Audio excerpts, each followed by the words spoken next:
Hey everybody, welcome back to another hot episode of a very special podcast. This is the podcast. We talk about all your favorite TV series from yesteryear. Oh yeah. And then we discuss them over a hot mug of coffee. I'm your boy, Patrick M. Dunn, and I'm joined here, as always, by my Bayside beauty, Kat Halstead, the author. Welcome back, girl. Hello. I was like, I don't know where this is going. Do you ever? No, I never do. There are times where I can I kind of have an idea, like, where you're going, and then you totally throw me a curveball. I feel like I've been kind of in the same lane the last couple. I mean, you basically called me a prostitute one night. I forget what we're doing, but it involved the night, though, didn't it? Yeah.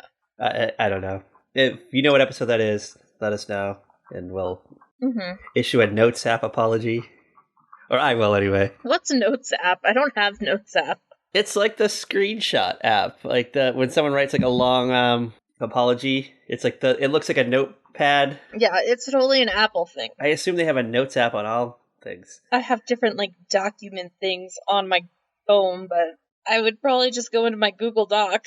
Yeah, I guess you could do that. All right, but speaking of the new millennium, we are not hanging out here. No, we're not. We're going back to the old days, going way back to a problematic time, I would say. Yeah. Things are a little iffy, methinks. Way iffy. All right, what are we doing today? What classic TV show are we re-dipping back into? We decided it was time to go back to our favorite high school. Maybe not anymore. Maybe not. It's just like high school. You have nostalgia for it, and then you go back and you're like, what did I love about this? I think we picked a very extra bad episode to go back to Saved by the Bell for. Okay, it is very memorable, though. It is. I mean, I'll never forget it. I mean, I've remembered it for the past 31 years.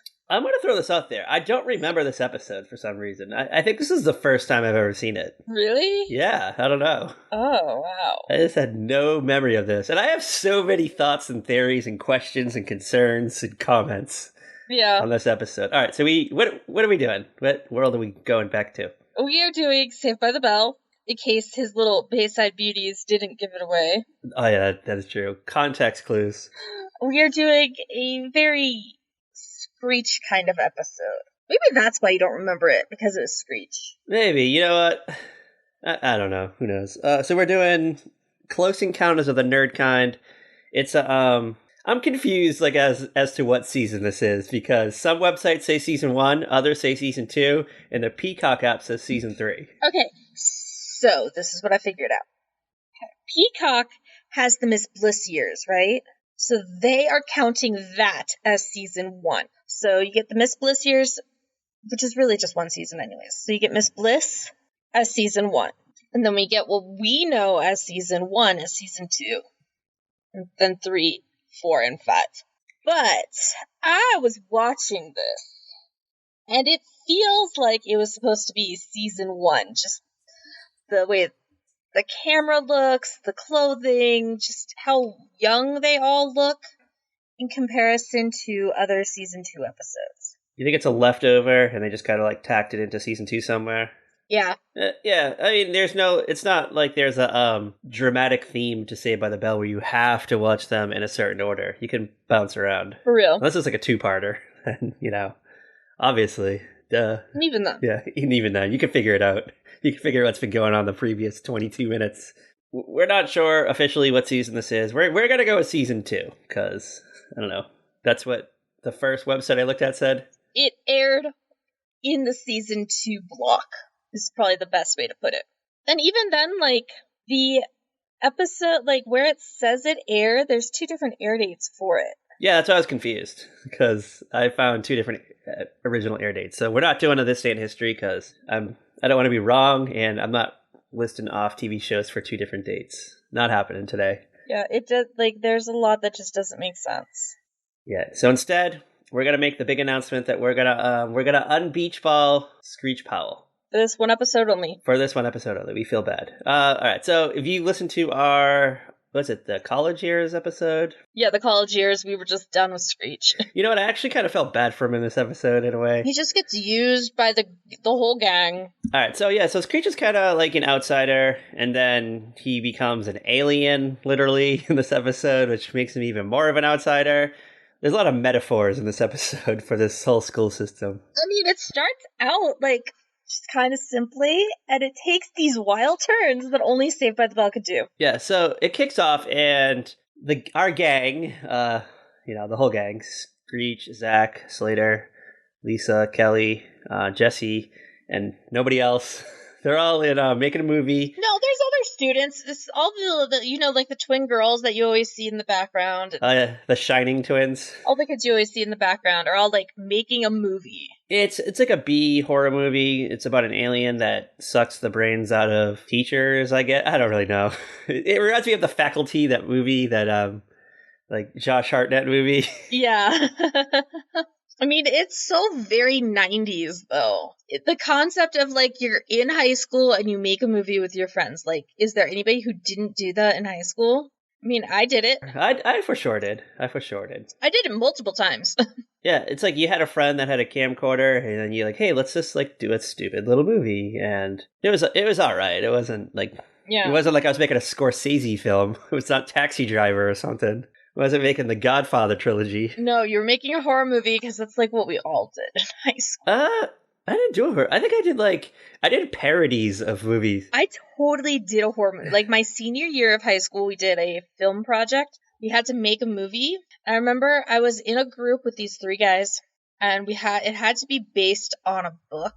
And so we wanted to do a horror movie. So like we went to the library, we found like some random like, oh, when the phone rings and you're the babysitter kind of book. It's like an R.L. Stine. Yeah, something like that. And we used that and just made this ridiculous movie that, like, a little over a decade ago, like almost a decade and a half ago, I found the footage. And then, like, I sent it to one of the guys in the group, and he actually, like, edited it into a movie. And it was, like, on his MySpace page. Nice. Yeah, I just did, like, parodies of things that were out. Mm-hmm. I don't know, I don't know, like Naked Gun-esque type humor, where it's just people falling, mm-hmm. like John Ritter falling, tripping over a sofa kind of things. Dick Van Dyke humor. Mm-hmm. I don't know, it was great. Loved it. Okay. Yeah, that was me making redos of I Love Lucy episodes in 1990, like 4 or 5 or something. All right, yeah, so... Our boy, I don't know if this is like for a school project or they're just doing it for fun because they're bored this week. It doesn't really specify. Yeah. They're filming a movie, and then, hold on, in the middle of shooting, in comes our boy, Mr. Belding, just always needing to know what these kids are up to. We get a little like, hey, have fun filming your movie, but just remember that that's our new school camcorder that cost me $1,200, so please don't break it, Zach. And he's like, you have my word, Mr. Belding. So like right then and there that something's going to happen. This thing has like 2 minutes left before it's done. Kaput. And so Mr. Belding leaves and he goes back to his sad office and sits at his desk and he opens up the bottom drawer and there's like a bottle of scotch and he pours it into his world's best principal mug and he's just sitting there all sad and lonely, just waiting for the next time he gets to run into his boy Zach. I have a Mr. Belding theory. I don't know if I've ever talked about this with you. You down for it? Okay. Tell me if you think I'm way off. I think that in Mr. Belding's heyday, back when he was a high schooler, he was like the Screech of his school, and he had a Zack Morris-like buddy. He had like a cool pal, and then I'm guessing this was like Vietnam War time maybe, or Korean War. I don't know how old Mr. Belding is. I think Vietnam, because we see him as like a hippie-ish kind of guy. Okay, yeah. In a flashback, in the school radio station episode. Okay, all right, makes sense. All right, yeah. So they probably just graduated high school, and Mr. Belding Zach gets drafted. He goes off to Vietnam, and I don't know, never makes it back, and he's just been kind of sad ever since, and he's just trying to chase that Zach-like high. And you know what? He decided to become a school principal because he wanted to like find his new guy. And I don't know, it's what, like 20-ish years later now at this point. I'd hope so. I think so, yeah. Yeah, I don't know what year it is now. We'll say it's like, what, 1989? Yeah, let's just go with 1989, even though this episode aired in 1990, but yeah. Well, I'm talking about, like, first season, like when Zack Morris is, like, a freshman. So Mr. Belding's just been waiting for the right student all these years. He's had a couple of hopefuls, a couple of prospects. On September, like, 8th or whatever, the first Wednesday after Labor Day, in comes Zack Morris, looking all cool. He's got a cool, like, laser print sweater on. He's got a cool trapper keeper. He's got his hair slicked back and just all suave. He's got a cell phone. Yeah, he's got the first ever cell phone, that giant brick. And Mr. Belden's like, that's my guy. I gotta, like, find my way. I gotta get in with him.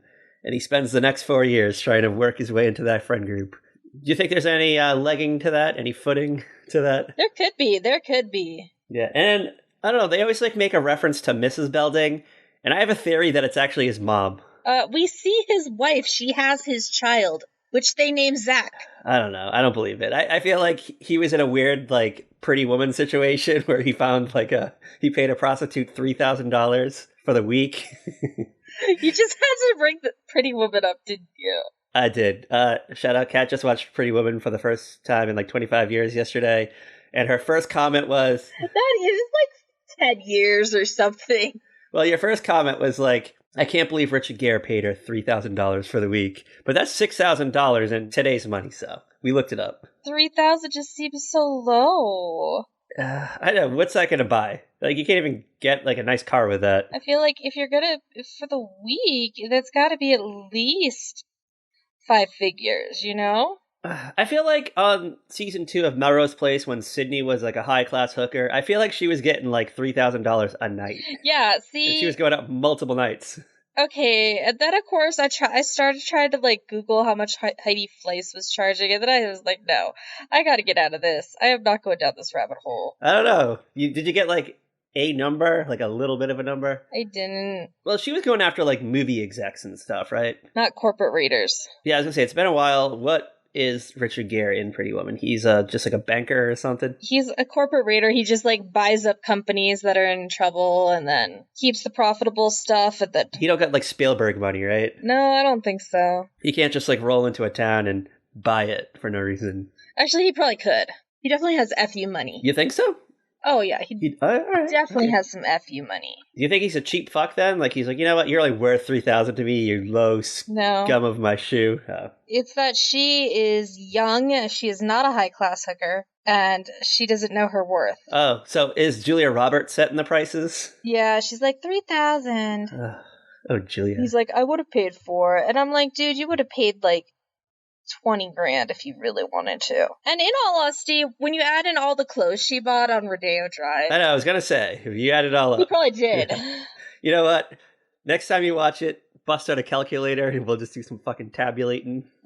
Figure it out, get your abacus. You know what? That's probably like, if Julia Roberts was like a, I don't know, like a bank teller, that's like 4 of her salaries that she probably got in 1 week with Richard Gere. Probably. She's still probably sitting pretty right now. Yeah, probably. Well, because they get together. Anyway. At the very least, if they got divorced, she probably got a nice divorce settlement. You know what? She probably got bored with him. She's like, oh. You know what? She tried to call her gal pals over, and he's like, no, not on a Wednesday. He's like, you know, that's the night that I have the gang come over, we play poker. And she's like, oh, but it's like, it's Bachelor Wednesday. All the gals come over, we watch The Bachelor. Even though that probably wasn't around in 1992. The Real World? I don't know. Actually, yeah, I think Real World did air on like a Wednesday night. Yeah, it probably did, yeah. You know, it was on at 10. She had her girls come over at like 7. They gossiped about the previous week's episode. And then they're like nice and toasty. And then they're like trying to figure out, are Julie and Eric and they like get together? What's the deal with Andre? Yeah. You know, is he ever going to make it Why big? is Becky so spoiled? Yeah. Is Heather's rap album going to go triple platinum? Like Eminem. You know, I watched like the first episode of the Real World reunion series, and it's boring. What fascinated me was that Julie basically still dresses the same. Andre's style very much got elevated. Heather's style elevated. Becky's kind of like, eh. Eric's gone all new age, and Norman just looks like that like Colorado gay dad. You know, like that's totally like just.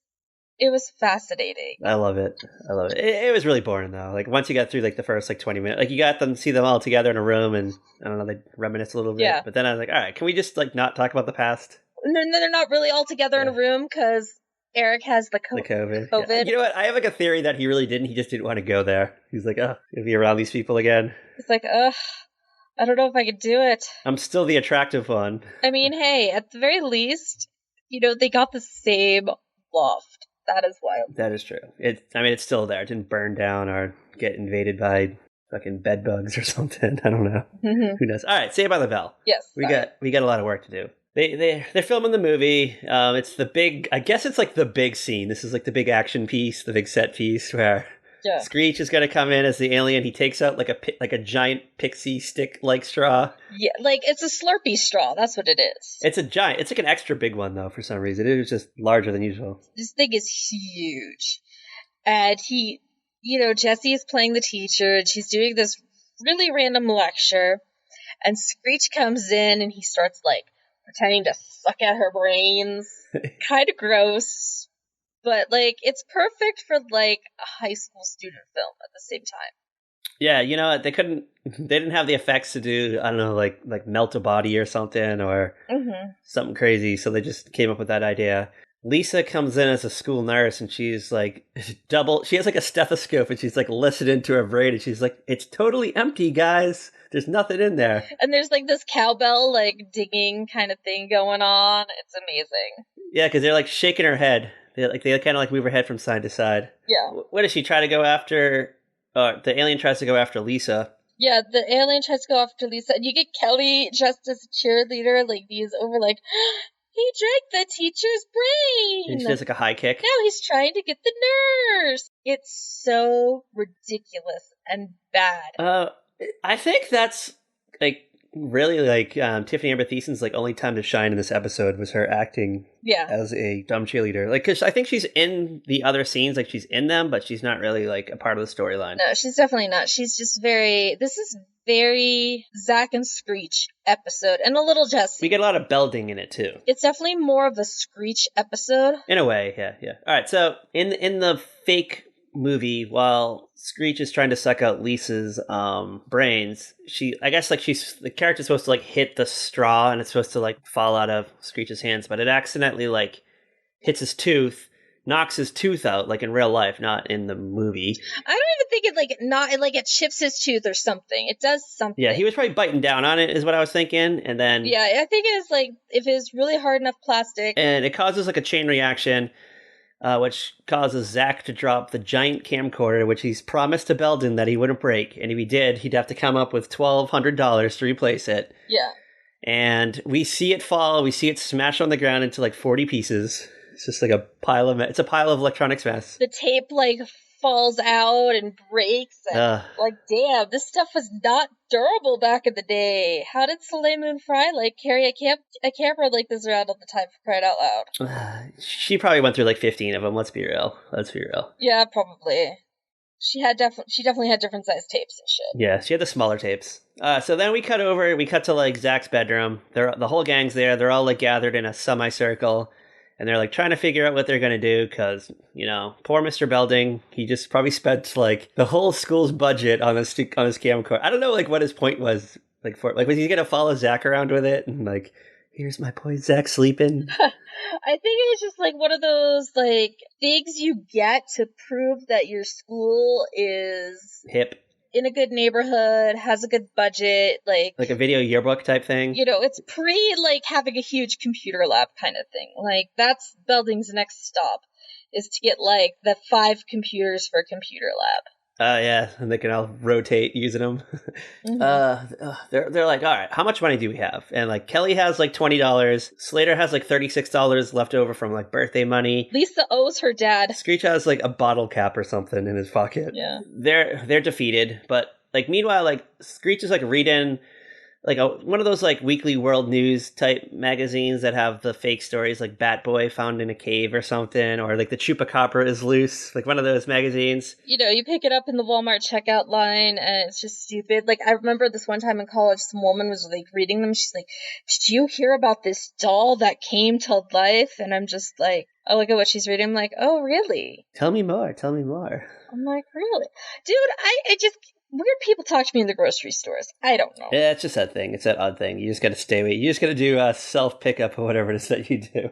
Dude, don't wander around the Easter aisle at Target or some MLM girl try to like swindle you into her pyramid scheme. Try to get you by some rodent fields or something, whatever it is. Don't even know what it was. I shut it down before she got to what the actual product was. Next thing you know, you're in the back of a van with a bunch of boxes of rodent fields. Yeah. And you're like, what am I going to do with all this? I just sold my life's earnings on this. You know, everyone's got their stimmy, so she's like staking out like Target and stuff. And oh, totally. You don't really need that PlayStation 5, do you? Like, do you really need to buy those Cadbury mini eggs? That's what I was getting in the Easter aisle. Like, I was just like, oh, these will be fun. How about I'll sell you these?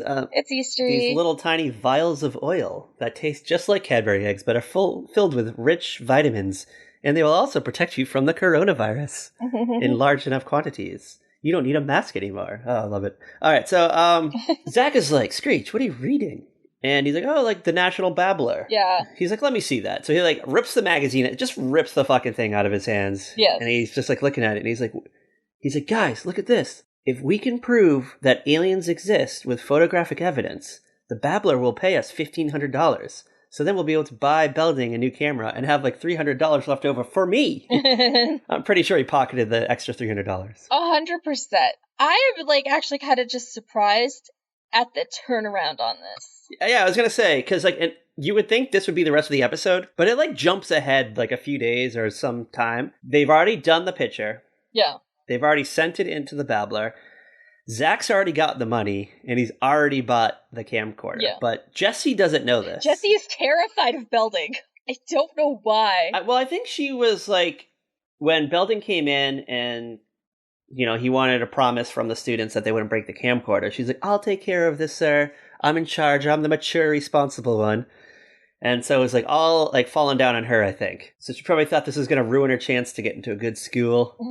She went down to like the local like Bayside costume shop. Like it's probably like run by Max from the Max. It's like just right next door to the Max. She gets this like Spanish hacienda type lady outfit and this long black wig with the little like hand fan. It's so cringe. So cringe. So she's like trying to hide from Mr. Belding, and she's like, what? Like she's in the same hallway as Mr. Belding, and he's like, who's this? Is this a new student? And she like turns around and she just starts speaking in Spanish, and he's like, oh, it's an exchange student. And he's like, nombre? And she's like, Maria Tortilla. Oh my god. It's awful. Oh, it's disgusting. Like, first of all, this is not something anybody would wear to school. Like, even if she was a foreign exchange student, she's not. Yeah, this is like nothing you would ever dream of wearing to school. Like Halloween or a play or something. I don't know. Maybe. And Zack comes in, and he's got a duffel bag, and he's in one of those like color block shirts that were so popular back then. Oh yeah, he totally is. And it's got like the white collar, and it's like the purple and the aqua with like a stripe of pink. Aquamarine or something. Yeah, and you know, Belding's like, where's my camera? And Zack's like, oh, sir, it's right here. And he pulls it out of the duffel bag. So I just thought about this, like, just now. Wouldn't the school have a warranty on the camera?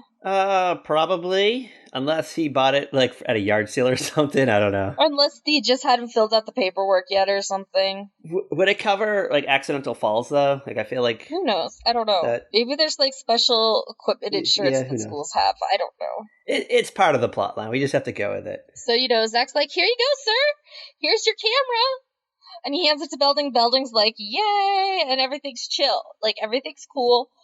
Screech shows up. He's just gone to the dentist, and he's got a new problem. He just got a filling, and it apparently picks up radio signals. So depending on where he's standing in the hallway, if he opens his mouth, radio ads and songs come out. So, like, all of a sudden, like, he opens his mouth and this, like, rootin' tootin' commercial comes on for, like, some steakhouse or something. I mean, obviously, it's a TV show. You just gotta go with it. But it's like, it's not like he has a speaker system that can translate these waves. Well, I don't know, unless it's like his vocal cords. I don't know. But it's the weirdest fucking thing I think that's ever happened. Well, actually, there's that whole thing where Screech gets struck by lightning and can, like, see, like, 5 minutes into the future, too. Oh, right. But then I was thinking, like, is Screech an alien? Like, we've never had confirmation or denial. I think this episode's the closest we'll ever get to know the truth. It could be like a Mork and Mindy situation where he's like Mork from Ork sort of thing. You know, they name drop Mork and Mindy later. Yeah, he's old enough probably to be Mork's and Mindy's son, right? No. Unless he ages faster. De-ages, though. Aliens from the people from Mork age backwards, like you're born old. Why did I not know that? I don't know. Like, it's like a whole thing, because they have the kid later on, played by, oh, I can't remember who right now. The Six Flags mascot. So, You know what? I have the whole series on DVD. I haven't yet to put it on though, so I need to. Oh my god. It's, Jonathan Winters. Oh, you're right. Plays their child, Mirth. Oh, that's so weird. Yeah, because Mork laid an egg, which grew and hatched into Mirth. So anyways, the bell rings and people are going to class and Screech is just grabbing something out of his locker and he runs into this weird guy who's in the hall, who's looking for Belding's office. Because Screech has to drop off his doctor's note to Belding's office because he missed class to go to the dentist. Oh, wait, no, we skipped a scene. We skipped, We did? Screech is going to the to Belding's office, but we get a scene after that, though, where we cut over to the Max now, and it's the whole gang, minus Screech. Mm-hmm. I don't know, this very, like, suspicious-looking fellow walks in. He looks like he could be in the FBI or the Air Force or something. I refuse to believe this guy is part of any government organization. I'm sorry, no. Oh, I have a theory. Yeah. Hold on, I have a theory. All right, so we'll just kind of introduce him really quick. So he comes in, and we see the gang talking, but you see in the background, you see him walk in. He walks up to Max. Max points over to the table very, like, suspiciously at the kids, and the guy walks over, and he's like, "Hey, I'm here to see Zack Morris." And Zack's like, "Yeah, that's me." He's like, "I'm a Zack Morris." And he's like, "I heard you were taking pictures of an alien, and you sent it into the Babbler, right?" He's like, "Oh, yeah, sure." And he's like, "Well, if you can arrange a meeting with me and the alien, we'll give you guys all $10,000. And they're all excited. Yeah, I mean, $10,000, that's some money there. Yeah, it's probably like $30,000 in today money. Yeah, probably. The gang kind of like huddles to talk about it. And then we see the Air Force guy like walks over to like the Frogger arcade table in the background. And he like pulls out a walkie-talkie and he's like, "Lieutenant, yes, I'm in." And that's what kind of leads us to the scene of him going to Belding's office. But hold on, I have a theory. About this guy. Okay. So I'm thinking it's kind of like we're in like a police academy situation where it must be like some kind of like shore leave for the Air Force boys, and they got a couple days off, and they just want to they want to have a party. Yeah. But this guy, Lieutenant Thompson, he's kind of like a narc, and he always ends up like telling the boss like where the party are and stuff like that. So they would just like sent him on this like wild goose chase to go to Bayside and try to find this alien so they can party for the weekend. So instead of sending him to the Blue Oyster, they sent him to Bayside High. Yes, he bought it hook, line, and sinker, and they're like, "Just find an alien." And they expected nothing to come out of it. He's just going to show there, and he's going to find out that it's not real because literally everyone knows that they established that this magazine sells fake stories. So, I don't know why the Air Force would read this story and think it was real. For real. That's why I refuse to believe he's, any kind of actual government agent. He's just too stupid. He is. He's just but it's this is like Air Force Academy, like the police academy version of Air Force Academy. And he's believing that he's on this world-saving mission. And he's really just letting his boys party, like the Mahoney of this world, the Steve Gutenberg of this world. Oh my god. I'm just gonna say there's no way this guy passes basic Air Force training. No. And we learn he's clumsy. They just make him this clumsy guy and he just trips over things.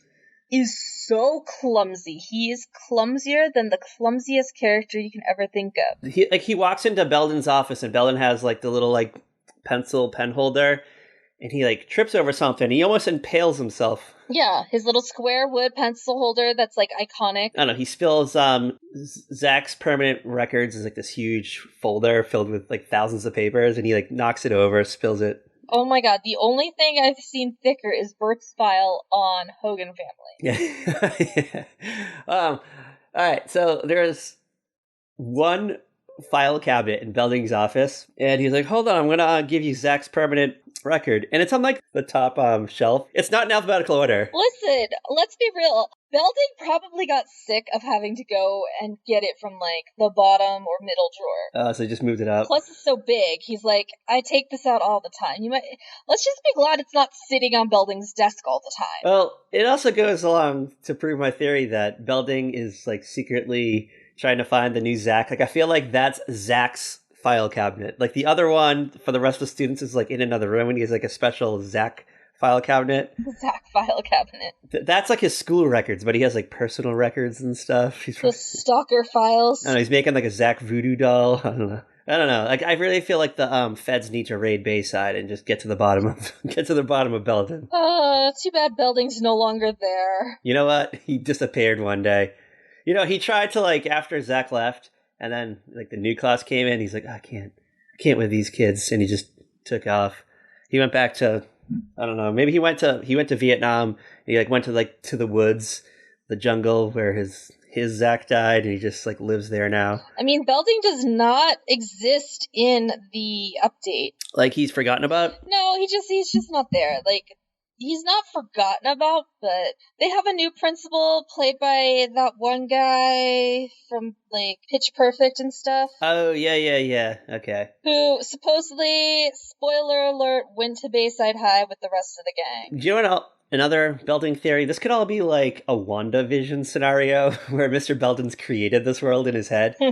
Oh, hold on, new idea. So, oh my god, the Good Morning Miss Bliss year, that is like legit and actual. And in this world, Zack Morris dies.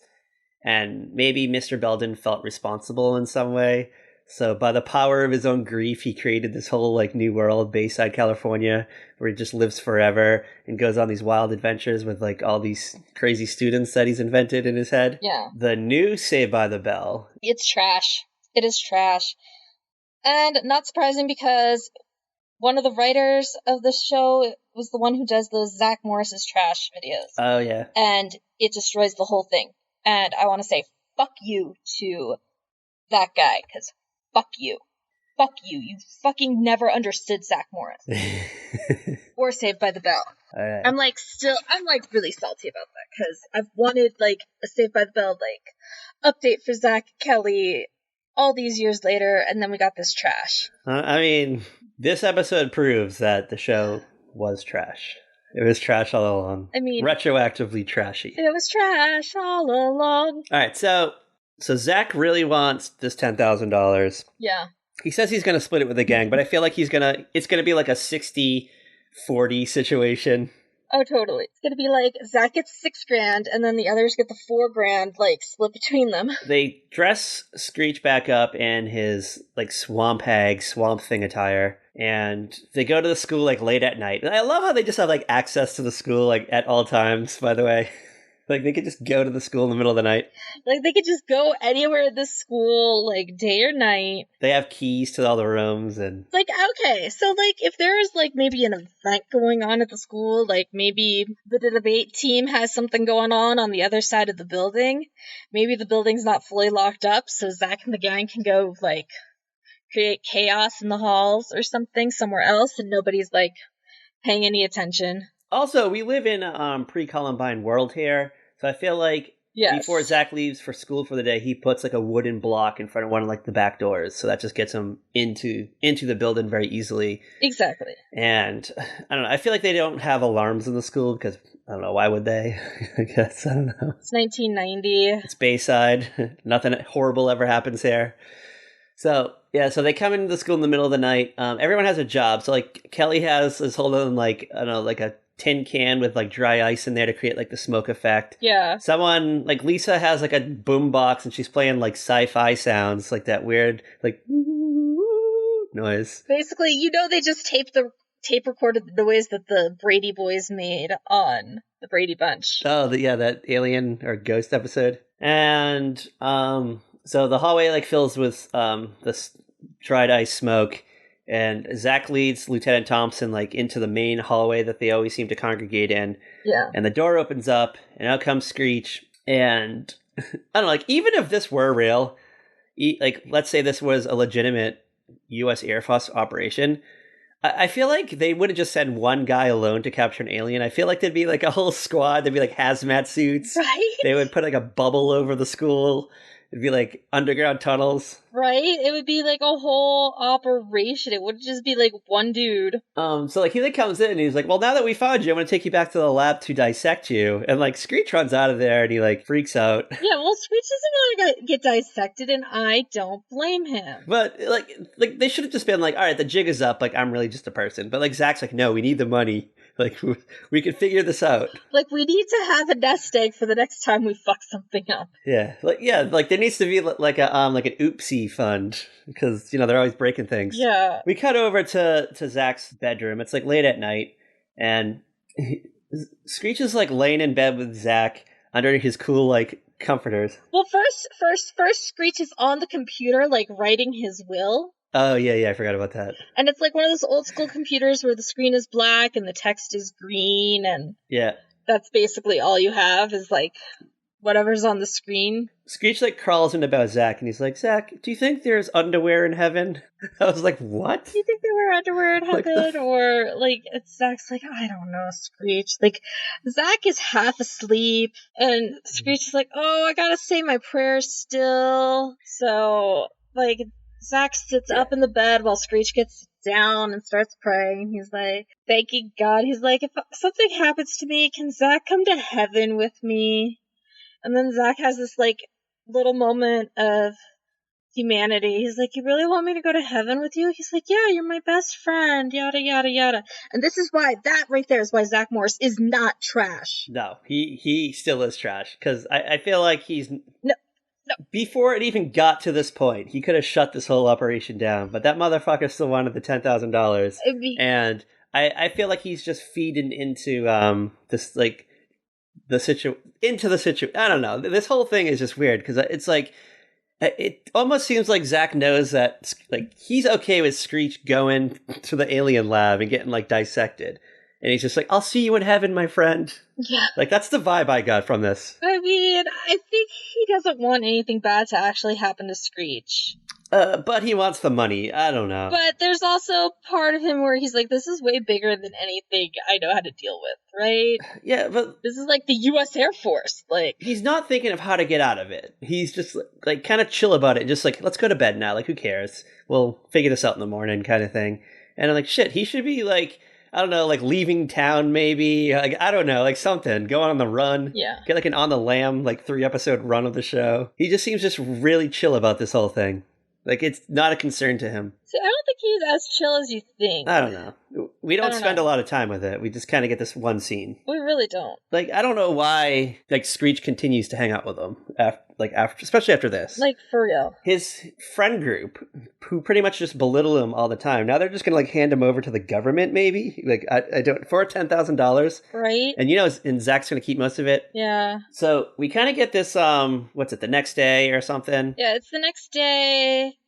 They're at the school again. The Air Force dude is back. He talks to Belding, and Belding has everything on his desk, like, clustered close to him, because this guy has just, like, destroyed his office last time he was in. Like a force field around him? He's got, like, the nameplate, like, everything is just, like close up to him, because he's just terrified this guy's just gonna trash his office again.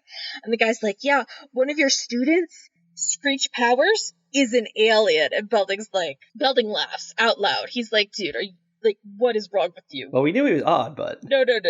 He's like, Belding's like, okay, dude, you can go now. Like, I don't know what you're doing here. This is just ridiculous. It's like, it's not like, hey, maybe I should call the police. It's just like, all right, you know what? How about I'll escort you down to the main hallway and we can confront the boys? Yeah. It gets weird. So... I don't really know like what transpires, but all I know is like we're in the hallway, and he's like there to get Screech.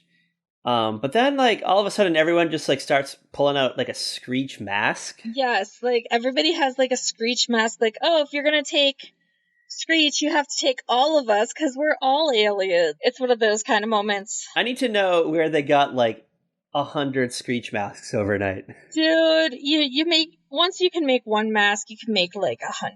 Was this like Zach's plan all along? Like he was like, "Don't worry about it, Screech," because he's like, "Because I went down to the mask shop and got a, that's what he did with that." Yes, that's totally what Zach's plan was. That's what he did with the extra $300. He made a bunch of Screech masks. Yes. And then distributed when did he do this? Like when did he have time? Listen. Or did they already like have this in place? You know what? Zach knew one day they were going to need Screech masks, so he just went and did it. You know, he has a guy for all kinds of stuff. His mask guy. Is he a bank robber? Like what's the situation here? No, it's just, every once in a while you need a good mask for a little scam. Yeah, I guess so. So then Lieutenant Thompson like gets scared and he like runs off. He runs back to the Air Force, runs back to his little base, and I guess he's the like I wanted like a wrap up. Here's the thing, no, you forgot this part though. Like everybody has their Screech mask on, and Screech is like, "Oh, I'm sick of pretending to be one of you humans," and he takes off like his mask and reveals like this alien face, and the Air Force dude freaks the fuck out. Yeah, I forgot about that part. Yeah, and Screech is like, "Oh, I'm sick of pretending to be a human," yada yada yada, and then you get like Lisa's like, "Oh, that explains so much. He was an alien all along." Like, there's this moment where they actually believe Screech really is an alien. Yeah, it's like a short scene. I think it's right before they all put Screech masks on, though, so I think we kind of jumped over that, to be honest with you. It kind of blurs together in the mind. There was a lot of eye rolling in this episode. So all I know is Lieutenant Thompson runs back to the Air Force Base, probably a laughing stock of his... Yeah, 100% laughing stock. I wanted like a wrap up with his storyline, like and he was discharged from the military. He's now living in like an insane asylum. He's a criminal mastermind now. Like now he's the Joker, like in his town. Oh my gosh! Like I feel like this is a villain origin story right here that they just kind of like brushed over very quietly. Oh my god, he's so awful. Poor guy. I feel so bad for him. Dude. Yeah. Oh, hey, why aren't you... What happened with your Air Force crew? We're not going to talk about it. Yeah. Those damn kids from Bayside High. Ooh, I'm going to get you guys. They got duped by a bunch of 13-year-olds. An old principal who's just really awkward and weird. Like, maybe he was the alien all along. Maybe. I love it. All right. I'm going to ask the age-old question. On a scale of 1 out of 5 broken camcorders, how many broken camcorders would you rate Saved by the Bell, Close Encounters of the Nerd Kind? I'm going to give it 3. 3? Ooh. I feel like you're being really generous there, too. I love Saved by the Bell. It's just very basic episode. Okay, all right. You get more Screech and Jesse than you do in most episodes, so... Because if you think about, for the most part, like, you get a lot of Zach, you get a lot of Kelly, you get a lot of Slater in most episodes. I'm going to give this a 2.5. I just thought it was below par for Saved by the Bell. Like I know the show is ridiculous and that's like its charm, but this one was just, I don't know. Like this one just, you know what? It got picked up for like an extra 4 episodes a season and they just put this one together real quick. It has that kind of vibe to it. Yeah. There's no like lesson here. Like, it's really odd. And in the first like part of the episode, that should have been the storyline. The storyline should have been them trying to get the $1,200 to replace the camcorder. Instead, we get this like way out there continuation of the story, which never really amounts to anything. Like you figure like after all this that like maybe Zach would learn his lesson, maybe somebody would learn their lesson. No, it just kind of. It's like, well, we got the government off our back. I feel like there was definitely like a crime committed here too, like in a way. Oh, definitely. Multiple crimes. I just don't know what the actual criminal act is, but I don't know. I feel like there's a lot of boundaries crossed here. Like, they're tampering with the government now, fucking around with the government. But is he really, like, are we sure he's not just, like, pretending to be in the Air Force? I just don't trust this dude. Like, are we sure he's not somebody who just, like, escaped from the Bayside Sanitarium and was like, oh, alien, must go find alien? You think, like, 10 years earlier, this guy claimed to have been abducted by aliens, no one believed him, and they just kind of, like, locked him up? Yeah. And then he finds this article in the Babbler, and it's like, hey, that's in the same town that I'm locked up in right now, and he escapes. Yes, and then he's exactly. Like, he's trying to prove to the world that they do exist. They do exist. It's like the M&M commercial. Exactly. Oh, I like that. I like that aspect of it. I didn't think of it that way. I just thought, I just went this, like, police academy scenario where they just wanted to get rid of this guy for the week. No, I just thought, like, he had, like, there's something not right with this dude. There's no way this dude made it into basic trade. Like, he's just not competent enough. Listen, I have dated a fair share of military guys. This is not an Air Force dude at all. Just saying. I don't know, but we do live in, like, this is an odd world, though. Like, you gotta realize that Bayside's, like, not, this Bayside universe, it's a bubble. It's outside the laws of reality. That's true, but still. Or he could have been an Air Force guy, but he could have, like, gone rogue too. Like, he's operated, like, outside his jurisdiction, maybe. That's, like, another vibe that I got too. Yeah, I don't know. It just seems so. I mean, like, I feel like I know the Air Force might occasionally bump into a UFO while they're flying around, but I feel like they would report it, and then, like, another, like, secret black ops, like, task force would be involved. Definitely. Yeah, because just the whole, like, being in the school by himself trying to, like, contain an alien. Like, is he gonna bring him, like, put him in the backseat of his car and, like, drive him back to Langley or something? Like, what's the... Right? Like, what was he gonna do? Throw him in the trunk? Or is it a windowless van? Did he steal Tony Maselli's van? Yeah, right. Like, is this going to be like a buddy comedy of, like, the lieutenant and Screech, like, traveling back to Langley and they bond? Like, even when the government took Alf, there were multiple government agents. Yeah, there was, like, a helicopter appeared and like, yeah, even, like, on, like, E.T., they, like, put, like, a bubble over Elliot's house. Like, this one dude is going to contain Screech. Okay, sure. Yeah, and he can't even, like, stay on his toes. Like, he just trips over everything. He's like... Exactly. It's like John Ritter in Three's Company, trying to run back and forth from the kitchen to the living room, juggling 2 dates. I love it. All right, any last minute thoughts on Close Encounters of the Nerd Kind? I think we hit all the beats, right? Yeah, I think we did. There's nothing else that I'm like, oh my god, we have to talk about. I mean, there's Zack Morris's infamous bedspread, by the way. I mean, anytime that is seen, that gets a special shout out. Yeah. That's about it. All right, I'm excited for next week because we're going back to Miami, I think, right? Yes. We're going to hang out with some of our favorite gals, the Golden Gals. Yes, we are. And I sent you a link to an episode. I didn't know that's one that you wanted to do. I know it sounded exciting to me. Yeah, I already watched it. Okay. So. It stars Cesar Romero, who played the Joker in the 1960s Batman. The greatest Joker of all time. Watch out, Jared Leto and Jack Nicholson and Heath Ledger. And Joaquin Phoenix. Oh, yeah, I forgot about Joaquin. Sorry. Sorry, Joaquin. Oh, I can't. I haven't seen it. The amount of times I walk in and that damn fucking awful movie is playing. All right. Well, you know what? This one's for you, Cesar Romero. Refusing to shave off his mustache, so they just put makeup over it. I love it. That's my Joker. Oh. So, we're doing, what is it? Who's dating him in the episode? Sophia. Sophia's dating him, and, I don't know, she has, like, weird kinks or something, right? She just wants to get laid. She wants a good rump before she dies. And Dorothy's like, no, Ma, you don't need to have sex. What a time. And it's like, this is not the first time that, like, Sophia's dated somebody and slept with them in the series, so it's really awkward. You know, maybe this is, like, a new writer to the show, and they hadn't seen 48 of the previous episodes. Maybe, because it's like, this is a season 5 episode or something. Like, we're not that, like, early in the series where it's like gonna be Sophia's first guy since Sal. Is this gonna be is this Cesar Romero's like last role? I don't know if it's his last role. It's maybe a little close to it because it depends on when he died. I don't remember. He died in 94. Oh no, he was in an episode of Murder She Wrote 92, And then he was in something called Edna Time in 1993, which is billed as his final appearance. Oh, okay. We're near the end of his reign of terror. Yes. All right, so join us next week when we do The Golden Girls. Girls just want to have fun, ... before they die. I think it's the name of the episode. All right. Where can you follow our wild-ass adventures? Kat, also the author. Where can you follow us? You can follow us on Twitter at Very Podcast. You can follow us on Facebook, Instagram, Tumblr at A Very Special Podcast. Do not accept invitations. You can find us on pretty much any streaming app. You have found us somehow.